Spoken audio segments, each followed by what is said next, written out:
Figure it out. Hello, this is Adam Koralik from Figured Out Productions. The following video is a video of some kind, and I hope you enjoy it. Hey guys, it's Adam here, and today we're going to be talking about this. This is the Jag2SNES, and no, it doesn't turn your Jaguar into a Super Nintendo. That would have been a cool bonus feature, but no. First, before we get into the details of this, though, I want to give a huge shout out to StoneAgeGamer.com. They were cool enough to send this to me for free for the purposes of review, so if you like it or any of the other stuff they sell, there will be a link in the description. You can go check them out. They have a lot of cool stuff. I know, because I've done videos on tons of it over the years, but yeah, awesome guys, and they have a lot of really cool inventory. So today, we're going to be talking about the Jag2SNES, which is... I appreciate all 6 of you who are paying attention to this, because this is a very obscure, very niche type of thing to actually need and want, but I'm not going to lie, when they sent the email being like, we have this, I was like, I got all super nerdy excited. I really wanted to talk about it. So, what is it? Super short version is, this is just an adapter for the Atari Jaguar that lets you use Super Nintendo cables on it so you get better video quality. But oh, it's so much more fascinating than that, and honestly, so let's talk a little bit about it. So the Atari Jaguar, you know it, you love it, or more realistically, you've probably never even seen one and you hate it because you've seen a video on the internet saying it wasn't very good. The thing is, this is a very misunderstood console. It's super expensive now, which really sucks, but it's a cool console. It's very underrated. I think it just gets a really bad rap from history, and I think it's very misunderstood. I think misunderstood would be the best way to put it. So, in the case of the Jaguar, everyone associates it with having just like terrible video quality. When they see the videos, they're like, oh, it just looks like awful, and there's no way to capture it. You have to like aim a camera at the TV, like early era YouTube, if you will. Because people look at the back of the console and then they see, like, you know, there's a power port there, there's an RF port here with that little switch between, you know, channels, you know, left and right, or in this case, whatever, 3 and 4, whatever it is. And then they see these little board parts and they don't think anything about it. So they're like, oh, okay, the only thing this has is RF out. And I can't tell you how many times I've seen reviewers of the Jaguar, especially back in the day, who would just be like, yeah, Jaguar, it's only got RF, it sucks. It's like, it's not true. See this board right there? That's the video output. That's where that is. And it's even labeled, it says it, AV, audio video. Now, the thing is, to be fair, it really wasn't utilized very well. Atari released something called like the Cat Box. I've never even seen one. It's like a VGA device. But beyond that, the only other thing that I'm aware that they actually did is they released this. This is a set of composite cables. This is the OEM composite cables for the Jaguar. This was barely released. It came out like right at the end of the lifespan of the console. However, the console actually did support other formats. It supported S-video, and it even supported RGB if you were able to find a way to access it, but the console just wasn't around for very long. So, quick little lesson on the differences between these formats if you're brand new to this. When consoles back in the day, particularly this era, you know, they would essentially think in RGB. It was a very clean, clear picture. That's what the console's supposed to look like. But if it was going to output through something like Composite, it's like, okay, Composite is not capable of handling what, you know, the signal is, so I have to degrade it first so then it can go out to your TV and play. And you get Composite, even by the nature of that word, means it's essentially a rough approximation of the image. It's not really what it's supposed to look like. Hence, Composite looks bad. But RF looked even worse. But wouldn't it have been nice to be able to access the, you know, the RGB modes? Now, as I said, I don't think Atari ever released S-video cables or RGB SCART cables officially, to be honest with you. I really don't know. Especially RGB SCART cables, I would imagine if they did, obviously it would have been Europe only, and it would have been so comically limited it may as well not even have existed. But that didn't actually stop me from finding a different way to address this. Years ago, and this is only the OG viewers of this channel will remember this at all, I had a buddy named Raymond. I mean, he's still a buddy, but I have a buddy named Raymond in the UK who decided to like dissect a Jaguar and see if he could figure out some better solutions, and he did. He created this for me. This is an RGB SCART cable for the Jaguar. That way I can get, you know, RGB signals out of it. Now, it might look a little weird on this end. You know what this is? This is a PlayStation memory card. Like, he ghetto-rigged this together with a PlayStation memory card and this little port that attaches to the back of the console. Now, fortunately, Atari had the foresight to use what I guess was a very common computer port at the time in the 80s, 90s. Like, it's not exactly as universal as, say, USB, Universal Serial Bus, but it's common enough that you could find parts for it and just kind of make a thing. And that's exactly what he did. So he just made me a Jaguar SCART cable, and it was perfectly serviceable. However, that's not going to work for everybody. That's ridiculous. So why don't we find a more modern solution? And fortunately, the guys who made the Jag2SNES did exactly that. This is simply an adapter that you plug into that port, like so. No big deal. It's connected. And then you reveal a very familiar port if you're at all interested in retro video games. This is the exact same port that appeared on the Super Nintendo, both Model 1 and Model 2. It appeared on the Nintendo 64 as well as the Nintendo GameCube.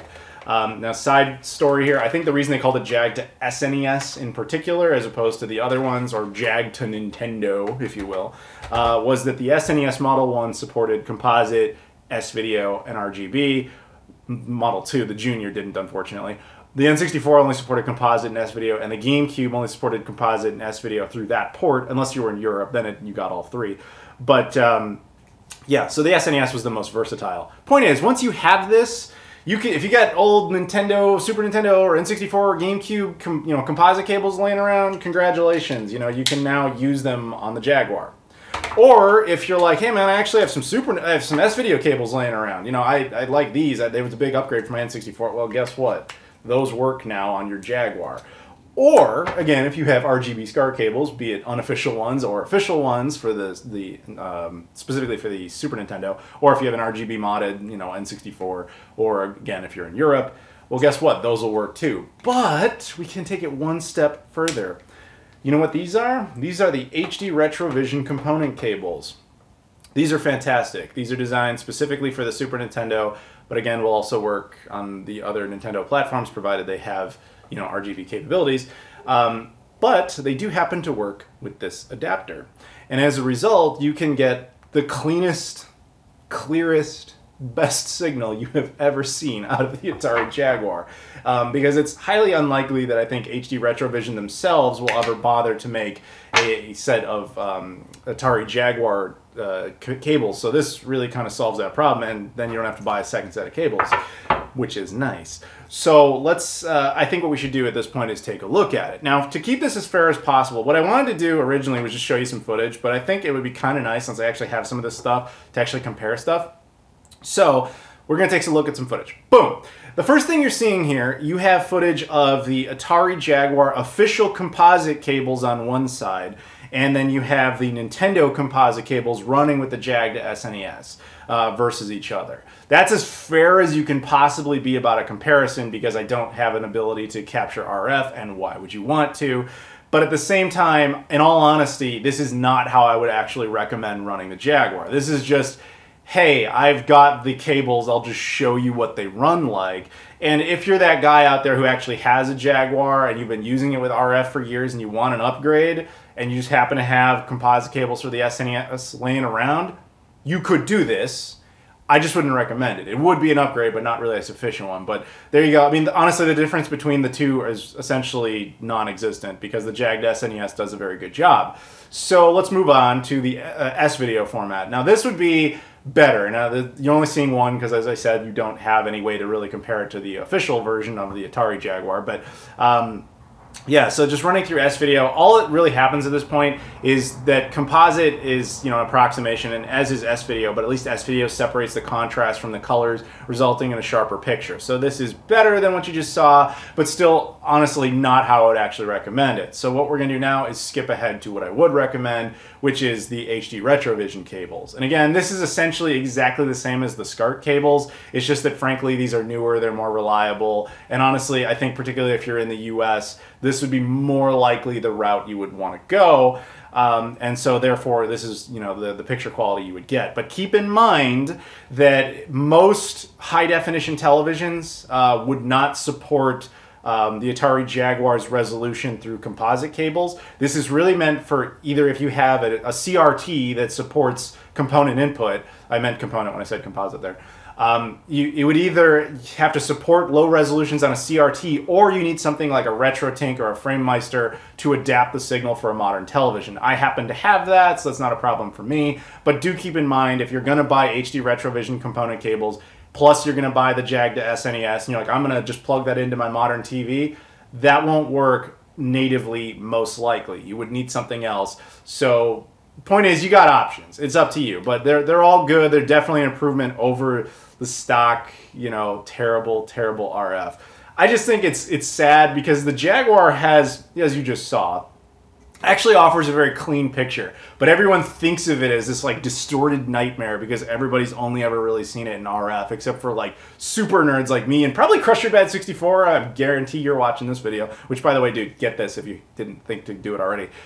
Besides guys like us, nobody really is pursuing how to get the best out of the Jaguar, but you really should. I think it's a very underrated console, and I am just so thrilled that these guys took the time to make this. The device itself, very simple. It's really just an adapter. It's just a pin shape adapter. I mean, there's probably a little bit more to it under the hood that I'm not giving them enough credit for, but they deserve it. They did a good job. And then the casing itself is 3D printed. It's nice, and with this textured red font that says Jag to SNES, which is actually written in the font of both the Jaguar and the Super Nintendo, which is neat. Hey, post-production Adam here, just interjecting for a second. So what you're looking at on the screen is something I just found out about. There is also a device called the Jag2Gen, which I think is made by the same guys.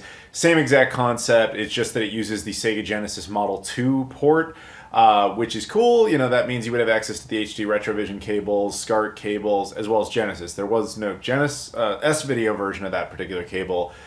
So that really boils down to your personal preferences, but while I haven't used this one, I would bet it's probably about the same. So I want to give a huge shout out again to StoneAgeGamer.com. Check them out, pick this up if you're at all interested. I also want to thank you guys for watching. If you could please follow me on all the social media stuff, it's all in the description. You got the Instagram, Facebook, Twitter, Patreon, Discord. I have a merchandise mart now. You can go buy random shirts and things. That's all an option. Please like the video, comment on the video, anything. Ask me a question, talk about this, whatever you want. Just interact. You can hit the join button. You know, all the stuff that YouTube requires you to say, otherwise they tank your channel. You know what I'm talking about. Please do some of that stuff. Anyway, thank you very much for watching, and I'll see you all later.